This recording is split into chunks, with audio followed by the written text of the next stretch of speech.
আজকে আমি তোমাদেরকে আমার বাড়ির চারপাশে সুন্দর প্রাকৃতিক দৃশ্য দেখো, আশা করি ভালো লাগবে। এটা কি অনেকে চিনে থাকবে, এটা হচ্ছে বাগদা মাছের ফিশারি, বাঙালির প্রিয় খাবার একটা। তো আর ভাটা, এটা হচ্ছে ভাটার একটা জায়গা, যেটা আমি কিন্তু অলরেডি ভিডিও তৈরি করে রেখেছি। আমি ডেসক্রিপশানে লিঙ্ক দিয়ে রাখবো, চাইলে তোমরা সেটা দেখে নিতে পারো। তো দেখো, খুব সুন্দর একটা দৃশ্য। আমাদের কিন্তু পাশেই কিন্তু ট্রেনের রাস্তা রয়েছে। এখানে কোনো স্টেশন নেই, বাট স্টেশনটা একটু দূরে রয়েছে। আর এটা যে ছোটো ছোটো বাচ্চাগুলো বসে আড্ডা মারে, তো সেই কারণে তারা একটা ছোট্ট করে একটা মাচা বানিয়েছে। ওকে, তো আমি ভাটাটাকে খুব ভালো করে একটা দেখাবো না এখন, যেহেতু অলরেডি আমার চ্যানেলে রয়েছে এই ভাটার সম্বন্ধে, কী না কি এর নাম কি হয় না হয়, তো চাইলে তোমরা সেটা দেখে নিতে পারো।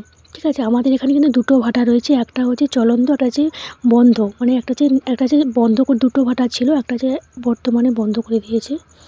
আর এটা হচ্ছে সেই ভাটা, জাস্ট একটু দেখালাম, আশা করি ভালো লাগবে। তো দেখো, আকাশের দৃশ্য দেখো কত সুন্দর, খুব সুন্দর লাগছে। এখানে চাঁদ মামা উঁকি দিচ্ছে। এখানে কিছু বালি এবং টনচিপ পড়েছে, যেহেতু ফাঁকা আছে সেই কারণে মানুষ এখানে বালি আর টনচিপটা ফেলাচ্ছে সুবিধার জন্য।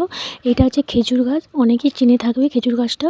তো এর পাশে কিন্তু নদী রয়েছে। আমি নদীর ভিডিওটা করা হয়নি, তোমরা যদি কমেন্টে জানাও আমি নদীর সহ আর একটা ভাটায় কীরকম কাজ হয় না হয় তা একটা ভিডিও বানিয়ে দেখাবো। এইগুলো হচ্ছে কাদাবালি, নদী থেকে তোলা হয় এই কাদাবালিগুলো। এই যে দেখো, খেজুর কুল হয়ে আছে।